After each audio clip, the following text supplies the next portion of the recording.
এবার অত্যাধুনিক ড্রোন তৈরি করে চমকে দিলেন বাংলাদেশি এক যুবক। যুক্তরাষ্ট্রের আধুনিক ড্রোন প্রযুক্তির আদলে ভিত্তি করে তৈরি করলেন একটি অত্যাধুনিক জিপিএস নির্ভর গোয়েন্দা নজরদারি ড্রোন, এবং সেটিও সম্পূর্ণ দেশীয় উদ্ভাবনে, দেশীয় যন্ত্রাংশে। এই ড্রোনটি শুধু একটি যন্ত্র নয়, এটি এক ধাক্কায় আমাদের জাতীয় সক্ষমতার, প্রযুক্তিগত দক্ষতার এবং আত্মনির্ভরতার শক্ত প্রতীক হয়ে উঠেছে। মোবাইল কিংবা ট্রান্সমিটারের মাধ্যমে দূর দূরান্তে নিয়ন্ত্রণযোগ্য এই ড্রোনটিতে রয়েছে দুই ধরনের ক্যামেরা, নাইট ভিশন ও লাইভ ফিড ক্যামেরা। ফলে এটি দিনের আলোতেও যেমন রাতের আঁধারেও সমানভাবে ভূমিকা রাখতে পারবে। ব্যবহার করা হয়েছে উন্নত মানের ফ্লাইট কন্ট্রোলার ও জিপিএস সিস্টেম, যার মাধ্যমে যে কোনো এলাকার ম্যাপিং ও স্যাটেলাইট ভিত্তিক অবস্থান বিশ্লেষণ করা সম্ভব। ড্রোনটির ওজন 8 কেজি এবং এটি সর্বোচ্চ 5 কেজি পর্যন্ত বোঝা বহনে সক্ষম। ব্যবহার করা হয়েছে দুটি উচ্চ ক্ষমতা সম্পন্ন ইলেকট্রিক মোটর, যেগুলোর প্রত্যেকটি 5 কেজি পর্যন্ত থ্রাস্ট দিতে পারে। অর্থাৎ একসাথে মোট 10 কেজি পর্যন্ত বাতাস চাপ দিয়ে ড্রোনটিকে স্থিতিশীল রাখে আকাশে।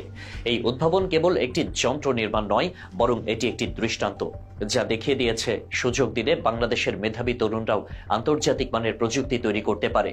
তাদের চিন্তা শক্তি, দক্ষতা এবং সাহস আছে, প্রয়োজন শুধু পৃষ্ঠপোষকতা ও রাষ্ট্রীয় উদ্যোগ। এই ড্রোনটি গোয়েন্দা নজরদারি, সীমানা পর্যবেক্ষণ, দুর্যোগকালীন উদ্ধার তৎপরতা কিংবা যুদ্ধক্ষেত্রে নজরদারির মতো জটিল ও কৌশলগত কাজে গুরুত্বপূর্ণ ভূমিকা রাখতে পারে। আর যদি এই উদ্ভাবনের রাষ্ট্রীয় স্বীকৃতি ও গবেষণা সহায়তা পাওয়া যায়, তবে এই প্রযুক্তি আরো উন্নততর করা সম্ভব। এভাবে যদি অন্তত 100টি এমন ড্রোন দেশে তৈরি করা যায়, তাহলে বিদেশ থেকে কোটি কোটি টাকা ব্যয়ে যুদ্ধযান ড্রোন আমদানির প্রয়োজন পড়বে না। অর্থনীতির সাশ্রয় হবে, সাথে তৈরি হবে নতুন কর্মসংস্থান, তৈরি হবে একটি স্বকীয় প্রতিরক্ষা ব্যবস্থা।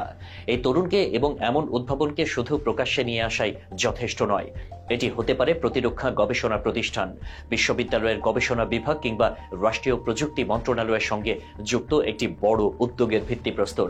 এ ধরনের প্রকল্পকে নিয়মিতভাবে বাজেট বরাদ্দ দিয়ে, সুরক্ষিত ল্যাব সুবিধা দিয়ে, আন্তর্জাতিক গবেষণাগারের সহায়তা এনে দিলে আগামী 10 বছরের মধ্যে বাংলাদেশ একটি আত্মনির্ভরশীল ড্রোন প্রযুক্তি উৎপাদনকারী দেশে পরিণত হতে পারে। জাতীয় আত্মনির্ভরতা কখনো মুখের বলি দিয়ে আসে না, এটি তৈরি হয় সাহসী কিছু মানুষের হাত ধরে, যারা চুপি চুপি ঘরে বসে স্বপ্ন দেখে এবং সেই স্বপ্ন বাস্তবে রূপ দিতে জানে।